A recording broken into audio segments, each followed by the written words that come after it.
नमस्कार. पाठपुरावा चॅनलवरती शेतकरी मित्रांचे आजच्या व्हिडिओमध्ये मी मनापासून स्वागत करतो. तर मित्रांनो, आजची व्हिडिओ आहे ती शेतजमिनीकडे जाणाऱ्या रस्त्याबाबत. तर मित्रांनो, पूर्वीपासून शेतजमिनीकडे जाण्यासाठी रस्ता मार्ग उपलब्ध असतो, परंतु काही व्यक्ती तो मार्ग अडवतात किंवा शेतजमिनीकडे जाण्यासाठी मार्गच उपलब्ध नसतो. तर मित्रांनो, शेतकऱ्यांच्या या शेतावर जाणे येण्याच्या रस्त्याबाबत महाराष्ट्र जमीन महसूल अधिनियम 1966 कलम 143 व मामलतदार कोर्ट ॲक्ट 1906 कलम 5 मध्ये या दोन महसुली कायद्यांमध्ये तरतुदी करण्यात आल्या आहेत. मित्रांनो, बऱ्याच शेतकऱ्यांच्या अशा रस्त्याबाबत अडचणी तहसीलदार यांच्यासमोर चालू आहेत किंवा नवीन कोणी शेतकरी अशी अडचणी सोडवण्यासाठी अर्ज करण्याचा विचार करत असतील, तर मित्रांनो, या दोन कायद्यांमधील महत्त्वाच्या तरतुदी या त्या शेतकऱ्यांना माहीत असणे खूप गरजेचे आहे. मित्रांनो, या व्हिडिओच्या मध्ये आज आपण कायद्यातील तरतुदी आणि रस्ता मागणी केल्यानंतरची प्रक्रिया नेमकी काय आहे याची तपशील माहिती या व्हिडिओच्या माध्यमातून घेणार आहोत. मित्रांनो, ही व्हिडिओ थोडीशी मोठी होईल, परंतु विषयाचा जर तुम्हाला परिपूर्ण निपटारा करायचा असेल तर ही व्हिडिओ तुम्ही शेवटपर्यंत आणि व्यवस्थित बघा, तर तुम्हाला यातील तरतुदी कळून जातील. कोणताही उशीर न करता आपण आपल्या व्हिडिओला सुरुवात करूया. मित्रांनो बघा, रस्ता मागणी आणि रस्ता अडविणे. मित्रांनो, या ठिकाणी बघाल तर मोठ्या प्रमाणात झालेल्या जमिनींच्या व्यवहारांमुळे जमिनीचे छोटे छोटे तुकडे झाले, जमीन मालक बदलले, त्यामुळे काही ठिकाणी नवीन खरेदीदाराला त्याच्या जमिनीत जाण्यासाठी रस्ता उपलब्ध होत नाही. त्यामुळे तो तहसीलदारकडे अर्ज करतो, रस्ता मागणीसाठी अर्ज करतो. स्वतःच्या शेतजमिनीमध्ये जाण्यासाठी रस्ता उपलब्ध नसेल तर महाराष्ट्र जमीन महसूल अधिनियम 1966 कलम 143 अन्वये इतर भूमापन क्रमांकांच्या सीमांवरून रस्ता उपलब्ध करून देण्याचा अधिकार तहसीलदार यांना आहे. मित्रांनो, पुढे बघाल तर अनेक वेळा असे दिसून येते की तहसीलदारांकडे महाराष्ट्र जमीन महसूल अधिनियमाच्या कलम 143 अन्वये दाखल केलेल्या रस्ता मागणीच्या अर्जावर मामलतदार कोर्ट ॲक्ट 1906 कलम 5च्या तरतुदीनुसार निकाल दिला जातो. तर मामलतदार कोर्ट ॲक्ट 1906 अन्वये दाखल अर्जावर महाराष्ट्र जमीन महसूल अधिनियमाच्या तरतुदीनुसार निकाल दिला जातो. ही बाब अत्यंत चुकीची आहे. एका कायद्यान्वये दाखल अर्जावर अन्य कायद्यातील तरतुदीनुसार निकाल देणे बेकायदेशीर आहे. तर मित्रांनो, यामध्ये स्पष्ट सांगितलेले की एका कायद्याने जर तुम्ही अर्ज केला, समजा महाराष्ट्र जमीन महसूल अधिनियम कलम 143 अन्वये जर आपण रस्ता मागणीसाठी अर्ज केलेला असेल तर त्याच कायद्यानुसार त्या अर्जावरती निर्णय झाला पाहिजे. तसेच जर तुम्ही अर्ज दाखल केला असेल मामलतदार कोर्ट ॲक्ट 1906 अन्वये तर त्याच कायद्यानुसार त्याच्यावर निर्णय झाला पाहिजे. तर हे दोन वेगवेगळे कायदे आहेत, ते वेगवेगळ्या परिस्थितीमध्ये वापरतात. तर ते काय परिस्थिती आहे ते पुढे बघूया आपण. तर बघा, महाराष्ट्र जमीन महसूल अधिनियम 1966 कलम 143 अन्वये इतर भूमापन क्रमांकांच्या सीमांवरून रस्ता उपलब्ध करून देण्याचा अधिकार तहसीलदारांना आहे. तर मामलतदार कोर्ट ॲक्ट 1906 कलम 5च्या तरतुदीनुसार शेत किंवा चराईसाठी वापरात असलेल्या कोणत्याही जमिनीतील उपलब्ध रस्त्याला किंवा स्वाभाविकपणे वाहत असेल अशा पाण्याच्या प्रवाहाला कोणीही अवैध अडथळा केला तर असा अवैध अडथळा काढून टाकण्याचा अधिकार तहसीलदारांना आहे. म्हणजेच महाराष्ट्र जमीन महसूल अधिनियम कलम 143 अन्वये कारवाई करताना रस्ता आधीच उपलब्ध नसतो. या ठिकाणी तुम्ही ही गोष्ट लक्षात घ्या. 143 अन्वये जर तुम्ही अर्ज करत असाल रस्ता मागणीसाठी, तर मित्रांनो, पूर्वी तुमचा रस्ता नसायला पाहिजे किंवा पूर्वी तुमचा रस्ता नसतो. आणि जर तुम्ही मामलतदार कोर्ट ॲक्ट 1906 कलम 5 नुसार जर अर्ज करत असाल तर पूर्वी तुमचा रस्ता आहे आणि कोणीतरी अवैधरित्या बांधकाम करून त्याला पूर्णपणे थांबवलेला आहे रस्ता. म्हणजे या ठिकाणी तुम्ही बघाल तर कुंपण घालतात, माझ्या इकडून जायचं नाही.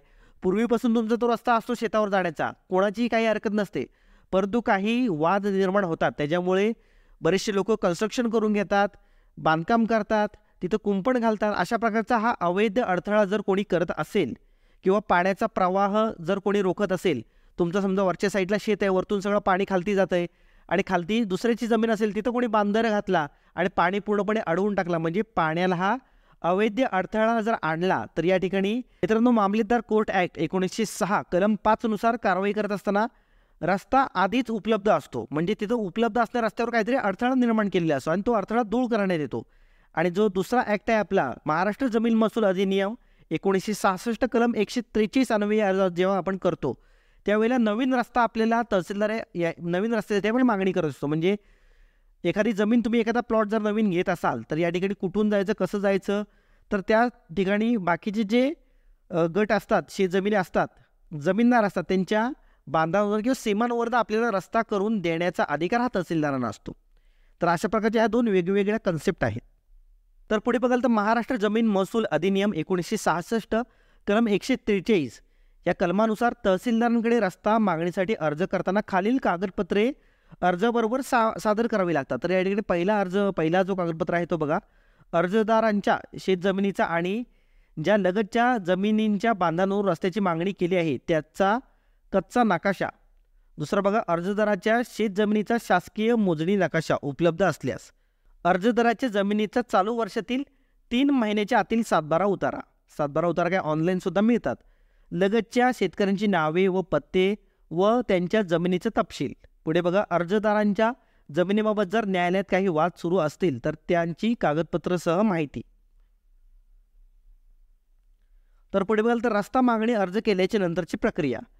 अर्ज दाखल करून घेतला जातो. त्याच्यानंतर अर्जदार व ज्या शेतकऱ्यांच्या भूमापन क्रमांकांच्या सीमांवरून रस्त्याची मागणी केली आहे त्या सर्वांना नोटीस काढून त्यांचे म्हणणे मांडण्याची संधी देण्यात येते. या ठिकाणी तुम्ही बघाल तर हा विषय कसला आहे तर महाराष्ट्र जमीन महसूल अधिनियम या अंतर्गत ही कारवाई होते. पुढे बघा, नंबर 3 जो विषय आहे, अर्जदाराने सादर केलेल्या कच्च्या नकाशावरून किमान किती फुटाचा रस्ता देणे आवश्यक आहे याची पडताळणी केली जाते. पुढे बघा, नंबर 4 तहसीलदार किंवा नायब तहसीलदार यांच्यामार्फत समक्ष स्थळ पाहणी करण्यात येते.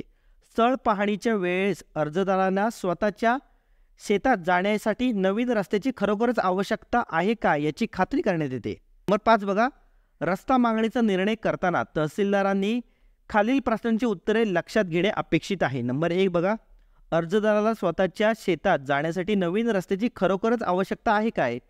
पुढे, अर्जदाराच्या शेताचे यापूर्वीचे मालक कोणत्या मार्गाचा वापर करीत होते. नंतर पुढे बघाल तर जर नवीन रस्त्याची खरोखरच आवश्यकता असेल तर सर्वात जवळचा मार्ग कोणता. मागणी केलेला रस्ता सर बांधावरून आहे का. पुढे बघा, अर्जदाराला शेतात येण्यासाठी दुसरा पर्यायी रस्ता उपलब्ध आहे काय. पुढे बघा, अर्जदाराला नवीन रस्ता दिल्यास लगतच्या शेतकऱ्यांच्या होणाऱ्या नुकसानाचे प्रमाण किती असेल. मित्रांनो, या सगळ्या बाबींची या सगळ्या प्रश्नांची उत्तरं ही तहसीलदारांनी लक्षात घेतली पाहिजेत आणि त्या अनुषंगाने हे निर्णय द्यायचे असतात. तर पुढे तुम्ही बघाल 6 उपरोक्त सर्व बाबींची शहानिशा करून नवीन रस्ता देणे आवश्यक आहे याची खात्री पटल्यानंतर तहसीलदार अर्ज मान्य करतात किंवा मागणी फेटाळतात. अर्ज मान्य झाल्यास असा रस्ता लगतच्या शेतीच्या हद्दी बांधावरून देण्याचा आदेश पारित केला जातो. त्यावेळेस लगतच्या शेतकऱ्यांचे कमीत कमी नुकसान होईल असे पाहिले जाते. रस्ता देताना दोन्ही बाजूने 4x4 रुंद असा एकूण 8 फूट रुंदीचा पायवाट रस्ता देता येतो. उभयंतांच्या सहमतीने अशा रस्त्याची रुंदी कमी जास्त करता येते. गाडी रस्ता देताना तो 8 ते 12 फुटा रुंदीचा देता येतो. वाजवी रुंदीपेक्षा अधिक रुंदीच्या रस्त्याची मागणी असल्यास अर्जदाराने लगतच्या शेतकऱ्यांकडून रस्त्याचे हक्क विकत घेणे अपेक्षित आहे. त्याच्याकडे पुढचा जो विषय तुम्ही जर बघाल तर महाराष्ट्र जमीन महसूल अधिनियम 1966 कलम 143 अन्वये फक्त बांधावरून रस्ता देता येतो. या कलमांचे शीर्षक हद्दीवरून रस्त्याचा अधिकार असे आहे. त्यामुळे एखाद्या गटांच्या मधून रस्ता दिल्यास अशी कारवाई कलम 143च्या तरतुदींशी विसंगत होईल आणि त्याविरुद्ध दिवाणी न्यायालयात अपील झाल्यास तिथे असा निर्णय टिकणार नाही. तर या ठिकाणी मित्रांनो, बऱ्याचशा वेळेला असं सुद्धा प्रकार घडतात की सर्वसामान्य शेतकऱ्यांकडे ज्याला काही माहिती नाही आणि एखादी मोठी पार्टी त्यांनी जमीन विकत घेतली तर तो काय करतो, असा न्यायनिवाडा करून घेतो की कंपल्सरी मला तिथं जाण्यासाठी रस्ता मिळाला पाहिजे. तर अशा वेळेला या सगळ्या गोष्टींची विचारविनिमय करून तहसीलदारांनी आदेश पारित केले पाहिजेत. आणि म्हणूनच तुम्हाला सांगतो, या सर्व वरती तरतुदींची तहसीलदारांनी विचार केला आहे का. म्हणजे शेतकऱ्यांचं होणारे नुकसान किंवा खरंच रस्ता देणे गरजेचं आहे का, द्यावा तर किती द्यावा, आणि रस्ता जर जास्त समोरच्या पार्टीला हवा असेल तर त्याचा योग्य मोबदला हा शेतकऱ्याला त्या मिळाला पाहिजे. अशा सर्व गोष्टींचा तपशील, म्हणजे शेतकऱ्यांवर अन्याय झाला नाही पाहिजे, एक साधी कन्सेप्ट लक्षात घेऊन तहसीलदारांनी यावर निर्णय देणे अपेक्षित असते. तर पुढे तुम्ही बघाल तर कलम 143 अन्वये रस्ता देताना गरज तुम्हाला नेसेसिटी तपासली जाते. या ठिकाणी इंडियन इजमेंट ॲक्ट 1882चे कलम 14 पाहावे. यात असा रस्ता रिजनेबिलिटी कन्व्हिएंट असावा असा शब्दप्रयोग आहे. तर कलम 143 मध्ये शेतकऱ्यांना शेतात जाण्यासाठी योग्य मार्गाची किती जरुरी आहे याकडे तहसीलदाराने लक्ष द्यावे असे नमूद आहे. या कलमाखाली किती रुंदीच्या रस्त्याचा वापर हक्क मान्य करावा याबाबत तरतूद आढळून येत नाही. त्यामुळे गुंतागुंत टाळण्यासाठी आदेशात बांधाच्या एका बाजूने एक चाकोरी व दुसऱ्या बाजूने एक चाकोरी असा किंवा तत्सम उल्लेख करून आदेश पारित करावा. या कलमाखाली फक्त रस्त्याच्या वापराचा हक्क मान्य केला जातो, रस्त्याच्या जागेचा नाही, याची नोंद घ्यावी. तर मित्रांनो, या ठिकाणी तुम्ही बघाल तर याच्यामध्ये स्पष्ट सांगितलेलं आहे की रस्ता दिल्याच्या नंतर समोरची पार्टीवाली जी असेल, समोरचा शेतकरी जो असेल, कोणी जागा खरेदी घेतली असेल किंवा शेतकऱ्याला त्या रस्ता पाहिजे असेल, दुसऱ्यांच्या जमिनीच्या बांधांवरून किंवा बांधालगतच किंवा जमिनीच्या हद्दीवरून जेव्हा रस्ता जात असतो तेव्हा त्या जागेचा कोणताही अधिकार तो शेतकरी, समोरचा जो शेतकरी आहे तो घेऊ शकत नाही. जो जमिनीचा अधिकार आहे तो पूर्णपणे संबंधित मालकाकडेच राहणार असा स्पष्ट उल्लेख याच्यामध्ये केलेला आहे. जर पुढे बघाल तहसीलदारांचा आदेश मान्य नसल्यास त्याविरुद्ध आदेश प्राप्त झाल्याच्या नंतर 60 दिवसांच्या आत उपविभागीय अधिकारी यांच्याकडे अपील दाखल करता येते किंवा तहसीलदारांच्या निर्णयाविरुद्ध 1 वर्षाच्या आत दिवाणी न्यायालयात दावा दाखल करता येतो. दिवाणी न्यायालयात दावा दाखल केल्यास महसूल अधिकाऱ्याकडे अपील करता येत नाही. या ठिकाणी सगळ्यात महत्त्वाची गोष्ट सांगितलेली आहे.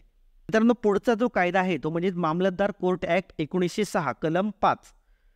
शेतीच्या अस्तित्वात असणाऱ्या रस्त्याला अडथळा करण्याविरुद्ध मामलतदार कोर्ट ॲक्ट 1906 कलम 5(2) अन्वये हरकतीपासून 6 महिन्याच्या आत दावा दाखल करता येतो. मामलतदार कोर्ट ॲक्ट 1906 अन्वये कामकाज या ठिकाणी तुम्ही बघाल तर मामलतदार कोर्ट ॲक्ट 1906 मधील महत्त्वाची तरतूद. हा कायदा फक्त शेत जमिनींना लागू आहे, अकृषिक जमिनींना नाही. पुढे बघाल तर हा कायदा मुंबई वगळता सर्व महाराष्ट्र राज्यासाठी लागू आहे.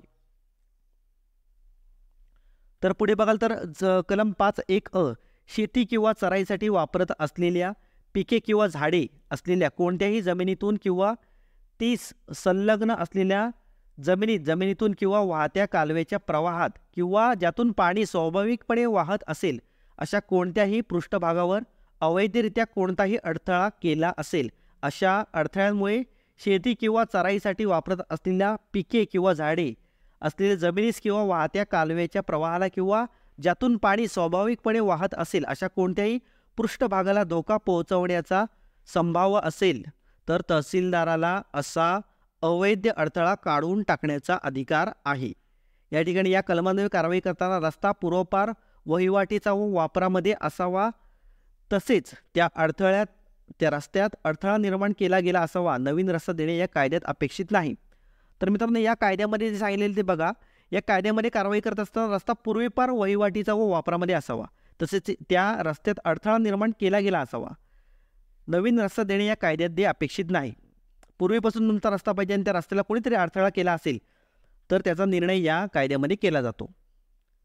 पुढे बघाल तर कलम 5(1)(ब) उपरोक्त प्रमाणे अवैध अडथळा केलेल्या जमिनीचा प्रवाह कब्जा वैध मालकास देता येतो. या कायद्यान्वये शेत रस्त्यावरील अवैध अडथळा काढता येतो, परंतु शेत बांधावरून नवीन रस्ता देता येत नाही. कलम 5(2) उपरोक्त प्रमाणे अवैध अडथळा केलेल्या इसमास निषेध आज्ञा काढून तसे न करण्यास फरमावता येते. या कायद्याने दिलेल्या निषेध आज्ञेचा अवमान भारतीय दंडसंहिता कलम 188 अन्वये शिक्षेस पात्र आहे. या कायद्याने दिलेला आदेश हा पाळावाच लागतो. या ठिकाणी सांगितलेले कलम 5(3) मध्ये उपरोक्त प्रमाणे अवैध अडथळा निर्माण झाल्यापासून त्याविरुद्ध 6 महिन्याच्या आत वादपत्र दाखल झाला पाहिजे. त्यानंतर या कायद्यातील वादपत्र स्वीकारता येणार नाही. हा कायदा शेत जमिनींनाच लागू आहे, त्यामुळे जमीन वापराचा मूळ हेतू लक्षात घेणे आवश्यक आहे. कलम 7 मध्ये या कायद्यातील दावा दाखल करताना वादपत्रात खालील मजकूर असला पाहिजे. वादीचे नाव, धर्म, जात, व्यवसाय व राहण्याचा पत्ता, प्रतिवादीचे नाव, धर्म, जात, व्यवसाय व राहण्याचा पत्ता, उभारलेल्या अडथळ्यांचे स्वरूप, ठिकाण व जी निषेध आज्ञा कब्जा आवश्यक आहे त्याचे स्वरूप, दाव्याचे कारण उद्भवल्यास तारीख, दाव्याचे कारण उद्भवण्यास कारणीभूत परिस्थिती, दाव्यास उपयुक्त कागदपत्रे, पुरावे, साक्षीदारांची संपूर्ण माहिती अपूर्ण आहे या सबबीखाली तहसीलदाराला दावा फेटाळता येणार नाही. कलम 8 बघा. या कायद्याखालील दावापत्र तहसीलदार यांना समक्ष सादर गेले पाहिजे. दावापत्र टेबलावर ठेवले, पोस्टाने पाठवले, लिपिकाला दिले तर ते अयोग्य पत्र सादर केले असे मानले जाईल. या ठिकाणी सगळ्यात महत्त्वाची गोष्ट या ठिकाणी सांगितलेली आहे की या कायद्यातील दावापत्र तहसीलदार यांना समक्षच सादर केले गेले पाहिजे. दावापत्र टेबलावर ठेवले, पोस्टाने पाठवले, लिपिकाला दिले तर ते अयोग्य प्रकारे सादर केले असे मानले जाईल. या ठिकाणी पुढे बघाल तर कलम 9 वरीलप्रमाणे वादपत्र तहसीलदार यांना समक्ष सादर केल्यानंतर तहसीलदाराने वादीची शपथेवर तपासणी करावी. पुढे बघाल तर कलम 10 वादपत्रावर शेवटी अर्जदाराने किंवा त्याच्या वकिलाने तहसीलदार यांच्या समक्ष स्वाक्षरी करावी व पुष्टीकरण आणि सत्यपान सादर करावे. पुष्टीकरण आणि सत्यपानाशिवाय दावा स्वीकारला जाणार नाही. खोटे सत्यापन सादर करणे हा भारतीय दंड संहिता कलम 193 अन्वये अपराध आहे. पुढे बघाल तर कलम 11 तहसीलदाराने वादपत्राची तात्काळ तपासणी करावी. उपरोक्त सर्व बाबींची पूर्तता होत असल्यास वादपत्रावर तसा शेरा नोंदवून सुनावणीची तारीख लावावी. कलम 12 बघा, वादपत्राची तपासणी केल्यावर उपरोक्त सर्व बाबींची पूर्तता होत नसल्यास तहसीलदार वादपत्रात तसा शेरा नोंदवून वादपत्र नाकारू शकतात. कलम 13 बघा, वादपत्राची तपासणी केल्यावर त्यातील विषय तहसीलदारांच्या अधिकार क्षेत्राबाहेरील आहे असे वाटल्यास तहसीलदार वादपत्रावर तसा शेरा नोंदवून वादपत्र परत करू शकतात. तर कलम 14 बघा, वादपत्र स्वीकारल्यानंतर तहसीलदाराने तात्काळ नोटीस काढून सुनावणीची तारीख अपरिहार्य कारण नसल्यास नोटीस दिल्यानंतर दिवसापासून 11 ते 15 दिवसात लावावी. सुनावणीची जागा उभय पक्षकारांच्या सोयीची असावी. कलम 16 बघा, नोटीस बजावल्यानंतरही सुनावणीच्या तारखेस वादी अपरिहार्य कारणाशिवाय गैरहजर असल्यास तहसीलदार खर्चासह दावा काढून टाकू शकतात. मग इतर सर्व हजर असो किंवा नसो, नोटीस बजावल्यानंतरही सुनावणीच्या तारखेस प्रतिवादी अपरिहार्य कारणाशिवाय गैरहजर असल्यास तहसीलदार उपलब्ध साक्षी पुराव्यावर एकतर्फी निर्णय घेऊ शकतात. पुढे तुम्ही बघाल तर कलम 19 सुनावणीच्या तारखेस तहसीलदार यांनी वादीच्या अर्जातील किंवा सादर केलेल्या पुराव्याच्या प्रत्येक मुद्द्याची स्वतः खात्री करावी. स्थळ पाहणी आणि पंचनामा करावा. यात प्रतिवादीला असणारा अधिकार, अडथळ्यांमुळे वादीला होणारे नुकसान, अडथळ्याचा कालावधी, वादीचा हक्क, कब्जा इत्यादी बाबत सविस्तर चौकशी करावी. कलम 19(2) अन्वये तहसीलदार यांना इतर साक्षीदार तपासण्याचा आणि वादग्रस्त मालमत्ता पाहण्याचा अधिकार आहे. तर मित्रांनो, कलम 21 तहसीलदार यांनी या कायद्यान्वये दिलेला निर्णय कसा अंमलात आणावा याबाबत कार्यपद्धती हे कलम विषित करते. यात वाढणाऱ्या पिकांबाबत करण्याची कारवाई, निषेधाज्ञा बजावण्याची पद्धत, खर्चाची वसुली, निषेधाज्ञेची अवज्ञा झाल्यास शिक्षा करण्याची पद्धत नमूद आहे. कलम 23(1) तहसीलदाराने या कायद्यान्वये दिलेल्या निकालावर अपील करता येत नाही. पुढे बघा, कलम 23(2) तहसीलदाराने या कायद्यान्वये दिलेल्या निकालाचे उपविभागीय अधिकारी पुनर्वलोकन करू शकतात. उपविभागीय अधिकारी यांनी पुनर्वलोकनामध्ये दिलेल्या निकालाविरुद्ध उच्च न्यायालयात रीट दाखल करावी लागते. या कायद्यान्वये काम करताना या कायद्यातील नमूद नोटीस, निषेधाज्ञा, आज्ञा यांची अनुसूचीचा वापर करावा. मित्रांनो, या व्हिडिओमध्ये सुरुवातीचा जो विषय आहे तो खूप महत्त्वाचा आहे. त्याच्यानंतर तहसीलदारांनी करावयाची प्रक्रिया जी आहे ती थोडीशी कायदेशीर प्रक्रिया आहे, परंतु ती माहितीसाठी मी आजच्या व्हिडिओच्या माध्यमातून तुम्हाला सांगितली, तीसुद्धा तुमच्या उपयोगाला येईल. तसेच सुरुवातीला जो ह्या दोन कायद्यामधला जो फरक आहे तो शेतकऱ्यांना समजणे खूप गरजेचे आहे. कशाप्रकारे शेतीकडे जाण्याचा रस्ता हा उपलब्ध होतो, नवीन रस्ता कसा दिला जातो आणि जुन्या रस्त्यावरचा अडथळा कसा काढला जातो, या संदर्भातील आजची ही महत्त्वाची व्हिडिओ तुम्हाला कशी वाटली आम्हाला कमेंट करून नक्की कळवा. आपल्या चॅनलवरती नवीन असेल तर सबस्क्राईब करून ठेवा. पुन्हा भेटू मित्रांनो. जय हिंद, जय महाराष्ट्र.